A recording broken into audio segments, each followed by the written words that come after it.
muito boa noite, bem-vindos ao nosso Evangelho de hoje.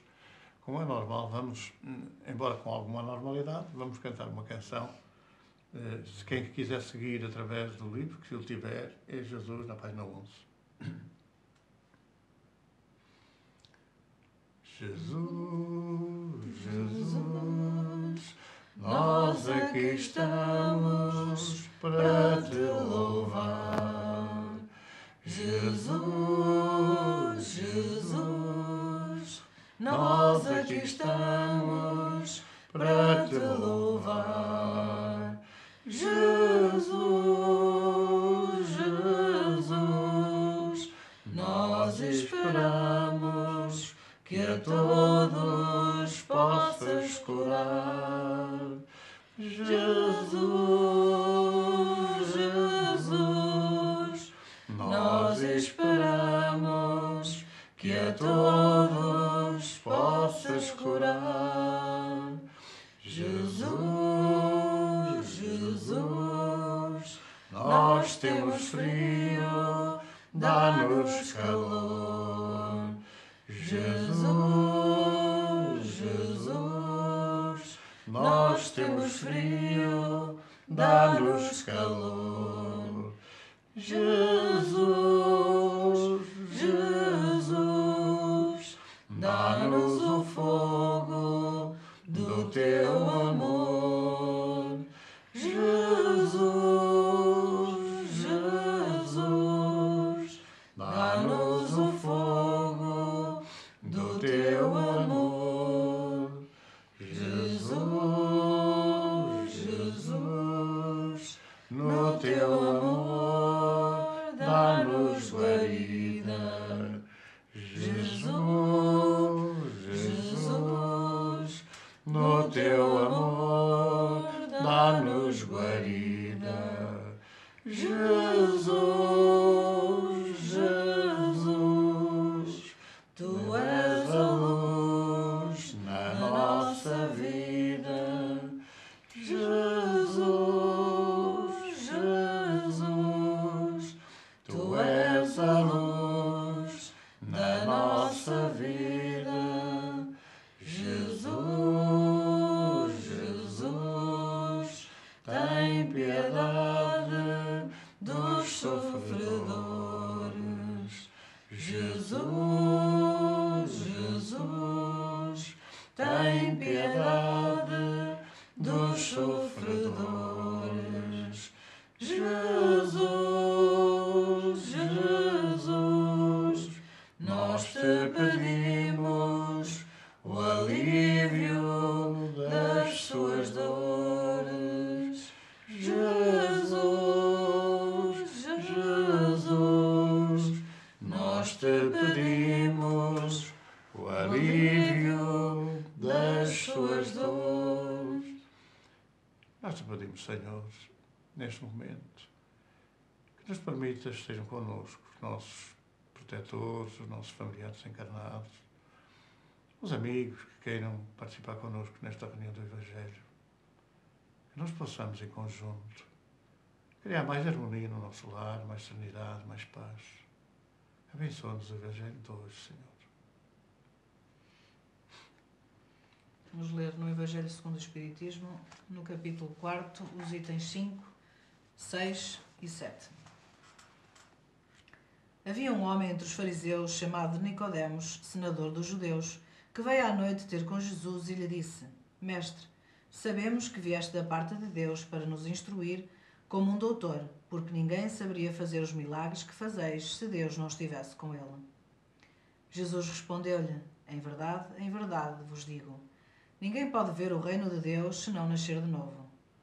Nicodemos perguntou-lhe: como pode nascer um homem que já é velho? Pode ele reentrar no ventre de sua mãe para nascer uma segunda vez? Jesus respondeu-lhe: em verdade vos digo, se um homem não renascer da água e do Espírito, não pode entrar no reino de Deus. O que é nascido da carne é carne, o que é nascido do Espírito é Espírito. Não vos admireis do que vos disse que é preciso nascer de novo. O Espírito sopra onde quer e ouvis a sua voz, mas não sabeis de onde vem nem para onde vai. O mesmo se dá com todo o homem que é nascido do Espírito. Nicodemos perguntou-lhe: Como é que isso pode acontecer? Jesus disse-lhe: Como sois mestres em Israel, ignorais essas coisas. Em verdade vos digo, que só dizemos o que sabemos e que não damos testemunho senão do que temos visto. Entretanto, não aceitais o nosso testemunho. Mas se não acreditais em mim quando falo das coisas da terra, como me creiais quando vos falo das coisas do céu? São João capítulo 3, versículos 1 a 12. O pensamento de que João Batista era Elias e que os profetas podiam reviver sobre a terra encontra-se em muitas passagens dos Evangelhos, nomeadamente nos acima relatados. Se essa crença fosse errada, Jesus não teria deixado de a combater, como combateu tantas outras. Longe disso. Sanciona com toda a sua autoridade e põe-no como princípio e condição necessária quando diz: Ninguém pode ver o reino dos céus se não nascer de novo. E insiste acrescentando: Não vos admireis do que eu vos digo que é necessário que nasceis de novo. Estas palavras, se um homem não renasce da água e do Espírito, foram interpretadas no sentido da regeneração pela água do batismo, mas o texto primitivo dizia simplesmente: Não renasce da água e do Espírito. Enquanto, em certas traduções, a expressão do Espírito foi submetida pelo seguinte: do Santo Espírito, o que não corresponde ao mesmo pensamento. Esse ponto capital sobressai dos primeiros comentários feitos sobre o Evangelho, como se comprovará um dia, sem equívoco possível. Do livro Vem Comigo, vamos ler a mensagem Ressuscitar. Naquele dia, Bermudo, ele disse às mulheres da Galileia que informassem os seus discípulos que edificara o templo, como prometera, que estava vivo de novo, ainda que noutra dimensão.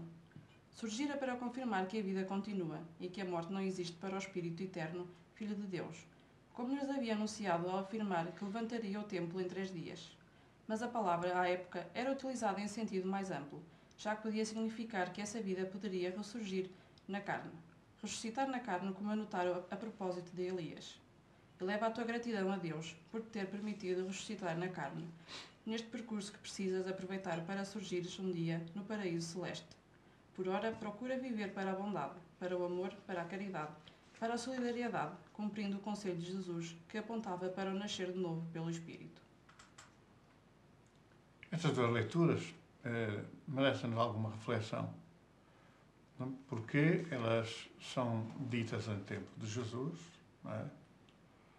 A palavra ressuscitar, a mensagem, ou no nascer de novo, o capítulo que se refere de João a João Batista, merecem reflexão em vários aspectos, mas particularmente num, é que estes ensinamentos que Jesus deixou eram transmitidos de boca a boca, eram transmitidos de ouvido a ouvido, porque foi uma época que se seguiu a publicação dos textos, que começa no ano, cerca do ano entre 60 e 70, e curiosamente, através da primeira publicação de Lucas, começam só passado, muitos anos depois de Jesus ter partido para o mundo espiritual. E isso fez com que, até pelo medo que havia em que se disseminassem essas publicações, fez com que houvesse muitas alterações de interpretação, de acordo com as pessoas que falavam nele. E vamos encontrar essas perseguições até ao ano, praticamente, 320, 325, por aí, quando Constantino encontrou aquela forma airosa de quebrar a perseguição aos cristãos e, de alguma maneira, também alterar toda aquela que era a crença religiosa do povo. Se recordou, ou ouviu mesmo, não vamos discutir isso, o sinal no céu, com este sinal vencerás, o sinal da cruz, e mandou pôr nos estandartes de guerra das suas tropas a cruz do sacrifício, a cruz do martírio, e abriu o campo a que realmente pudesse depois decretar a religião oficial de Roma como o cristianismo, embora só no final do século IV os filhos que governavam os vários reinos que constituíam o Império tenham acedido ou tenham aceito que o cristianismo fosse a religião oficial. Demorou umas dezenas largas de anos a que isso, de facto, fosse considerado. Mas o que é facto é que, a partir daí, tudo foi muito alterado. Vamos encontrar a linguagem, os romanos falavam o latim, não é? O latim, não, provavelmente o latim erudito, que aliás é origem às línguas latinas, nomeadamente à nossa língua, mas era um latim popular, era uma linguagem popular, muito mais fácil, muito mais acessível. E, portanto, quer dizer, a partir daí, o aramaico passou a ser traduzido ao latim, enquanto, por outro lado, era também traduzido ao grego. A linguagem aramaica, como já temos dito, era uma linguagem muito pobre.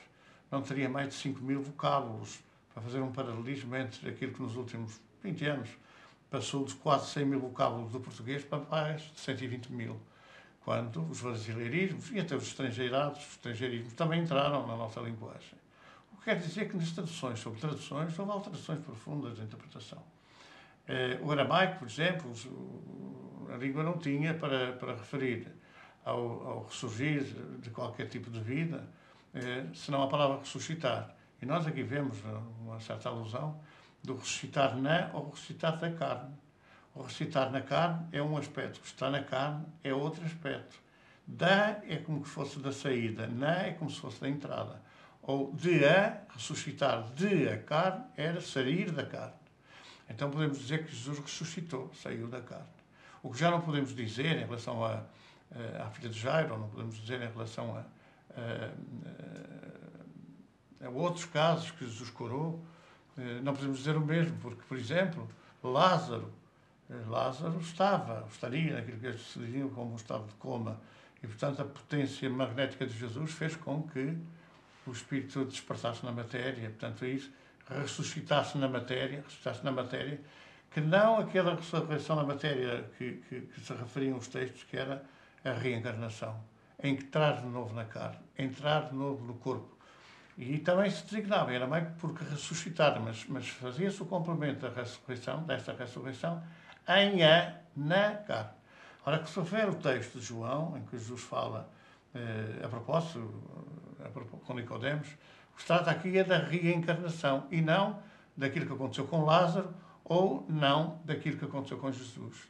Ou que aconteceu com Elias, não é? Porque os textos se referem que Elias ressuscitou da carne, subiu ao céu numa nuvem branca e dizia-se depois que voltaria à terra, também trazido numa nuvem branca. Voltaria a nascer de novo, voltaria a reencarnar. Ora, são estas reflexões que nos devem fazer meditar para compreender melhor o Evangelho. Porque a vida é uma, com certeza que a vida é uma e é eterna. A vida do Espírito. Mas a vida na carne, que aqui refere da água, nascer da água, são por vários episódios, por assim dizer, que constituem, digamos assim, uma vida inteira. São episódios sucessivos em que nós vamos mandando de farda, vamos mandando de roupagem física. Mas somos sempre o mesmo. Às vezes ouvimos dizer a pessoa, não tem culpa nenhuma que o outro tenha feito. Não, o outro corpo é uma coisa que não faz nada, porque o corpo faz aquilo que nós, espíritos, mandamos. Agora, nós somos sempre o mesmo espírito. E daí, quer dizer, a forma de ser, a forma de estar, a forma de agir, que nós vamos adotando. Aliás, na mesma família, em vários elementos, cada um tem uma forma diferente, nunca são iguais, não são autómatos. Nem os gêmeos. Os gêmeos às vezes têm reações parecidas, mas não em absoluto, não em tudo. Talvez às vezes mais no gestual físico, que não na moral. Portanto, são reflexões que nós devemos ponderar, porque abrem espaço para compreendermos muita coisa da nossa vida. Porque é que nos acontece a muita gente nascerem com determinadas deficiências, nascerem com determinadas limitações, nascerem na miséria, nascerem em lares muito pobres e outros nascerem em lares muito ricos e nascerem sãos e saudáveis. E, portanto, todos esses reflexos que acontecem na nossa vida, se podem encontrar justificações, esclarecimentos, se podem encontrar a verdade, que nos ajuda a libertar de determinados complexos, determinadas situações que nós vivemos, que nos fazem sofrer, que nos fazem cair naquilo que eu chamo a medicina de pressão. É a pressão que exerce sobre nós a nossa própria consciência do passado. Mas pode ser a pressão que se exerce sobre nós de outras consciências a quem a gente prejudicou. E, portanto, aqui abre campo para que nós possamos compreender muita coisa da nossa vida e, talvez, libertarmos das dores e do sofrimento. A única forma de atenuar, se calhar, a dor ou compreender o facto de se nascer com deficiências e isso, é só acreditando na reencarnação. Não há outra forma de... Não, porque há aqui um outro espaço que também se abre, não propriamente no tema que hoje nós estamos a falar, que é, embora tenha tocado há pouco nesse assunto, as outras consciências que agem sobre nós. Também é uma influência social, é verdade, mas a influência social surge Mas primeiro que essa influência social é a sociedade onde nós nos inserimos, que é a escolha nossa, de acordo com aquilo que nós fizemos no passado. E, portanto, quer dizer, nós vivemos numa cidade paupérrima, numa cidade de grandes lutas, por exemplo, no interior da África, que havia agora momentos tremendos, o facto de aí termos nascido é uma razão objetivamente resultante daquilo que nós fizemos no outro tempo, daquilo que fizemos por merecer. E, portanto, não só a reencarnação entra nesse campo de esclarecimento, mas também a influência dos espíritos, a influência dos espíritos que somos nós, uns com os outros, e daqueles que existem no mundo espiritual, não encarnados, que também exercem essa influência sobre nós. É uma influência mental. Portanto, é todo por isso é que o Espiritismo traz não só os conceitos das religiões tradicionais, religiões espiritualistas, não é? E volto a referir religiões espiritualistas, porque é o advento do espírito sobre a matéria, mas traz também esses dois postulados, não é? Fundamentais, que são a reencarnação e a comunicabilidade dos espíritos.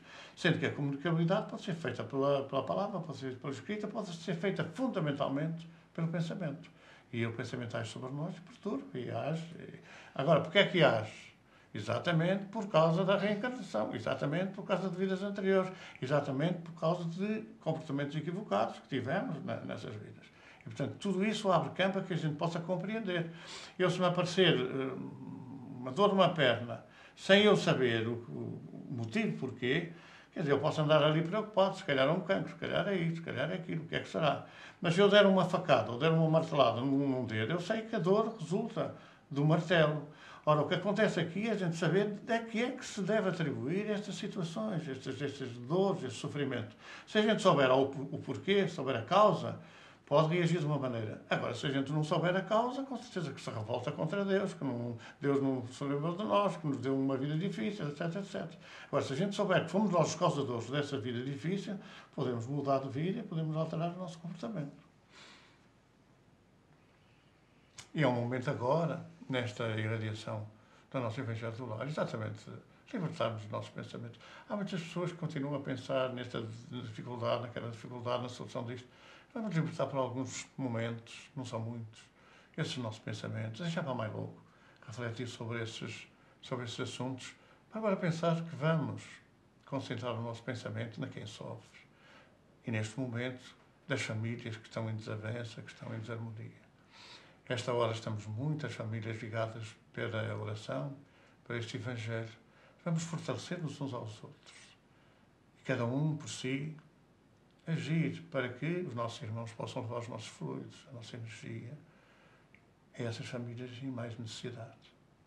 Senhor, nós te pedimos que, de facto, as tuas falanges, os teus mensageiros, estas falanges socorristas que percorrem a terra de lés a lés, procurando despertar e aliviar os nossos irmãos, que possam levar de nós essa energia e ajudar, de alguma maneira, a minorar, a diminuir as dores e o sofrimento desses irmãos. Toma a nossa oferta, Senhor.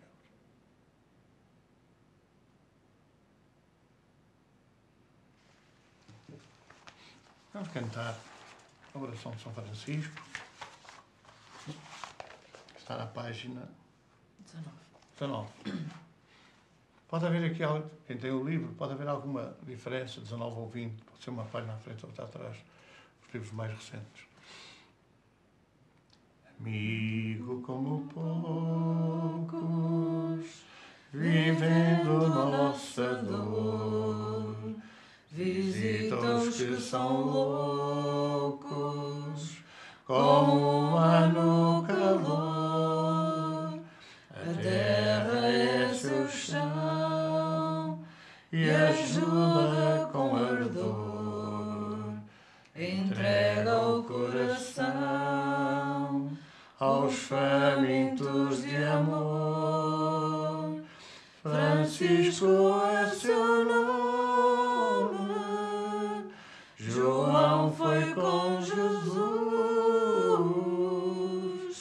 o filho de Maria, que o acompanhou na cruz, de Assis, filho adotivo, da luz o mensageiro,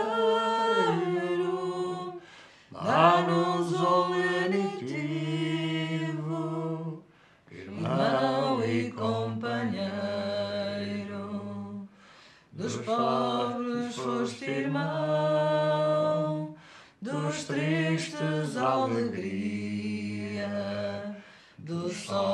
companhia, o meditar do são. ajuda-nos, amigo, A encontrar a estrada, conhecer a alvorada, em espírito contigo, Francisco, bom irmão, em nome de Jesus, esparge a tua luz pelo nosso rincão, e a Virgem do Rosário, a Mãe te ajudará, e aos filhos do Calvário a dor abrandará.